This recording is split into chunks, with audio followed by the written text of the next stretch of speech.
j'ai commencé la bande dessinée par l'auto-édition. J'ai commencé très tard parce que j'avais 40 ans passés, donc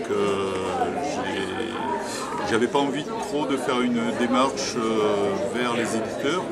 J'avais fait ça un peu avant, j'avais quand même été tester, disons, les éditeurs, enfin c'était plutôt eux qui me testaient. Il y a plus de 11 ans de ça, j'avais un sujet qui était sur la guerre d'Espagne et qui me paraissait vraiment la chose importante que j'avais à faire.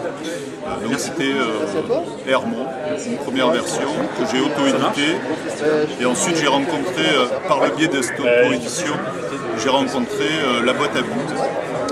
Donc Vincent Henry de la boîte à bulles qui m'a conseillé de venir chez lui. Voilà, donc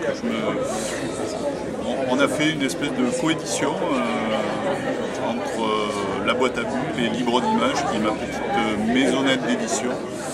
Et donc Hermon a eu une deuxième vie. Aujourd'hui il sort à la boîte à bulles avec c'était au départ 6 albums, et maintenant ça sera en 2 albums, donc en intégrale, à la boîte à bulles. Et en fait, c'est venu en discutant avec mon beau-père. Je fais souvent référence à ma famille, etc. dans mes BD. J'ai fait aussi Ouvrier, qui parlait de la vie de mon père. Et dans Hermon, en fait, j'évoque des souvenirs de mon beau-père, ma femme étant espagnole.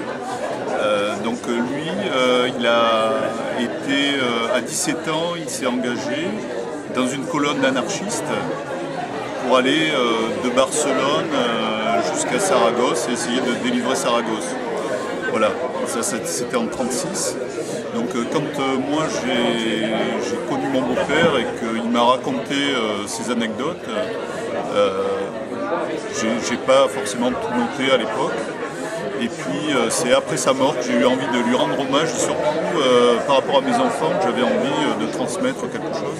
Donc j'ai créé un personnage qui s'appelle Hermon et qui est beaucoup plus jeune que mon beau-père à l'époque en 1936, puisque Hermon doit avoir plutôt 12 ans. Il est orphelin et il va vivre une aventure pendant la guerre d'Espagne, justement en suivant ces colonnes d'anarchistes. Au moins 3 projets sur lesquels j'ai commencé à travailler.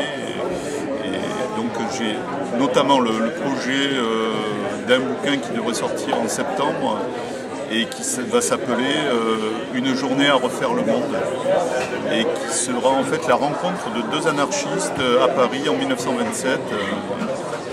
Il s'agit de Makhno, qui est un anarchiste ukrainien, et Dorouti, qui est un anarchiste espagnol.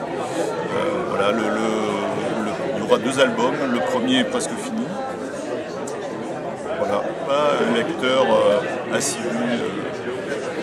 Je suis plutôt lecteur de romans et de bouquins d'histoire qui me nourrissent aussi pour mes BD. J'aimerais bien être dans la tête de Donald Trump parce que je pense que ça doit être super, quoi. On doit découvrir des tas de merde, ça doit être vraiment un bon truc, quoi. Et plein d'idées pour faire des BD complètement débiles. Bon, voilà. Bon, sinon, plus sérieusement,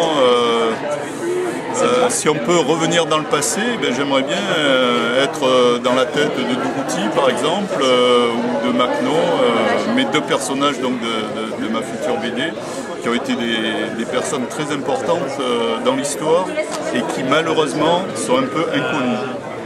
Voilà.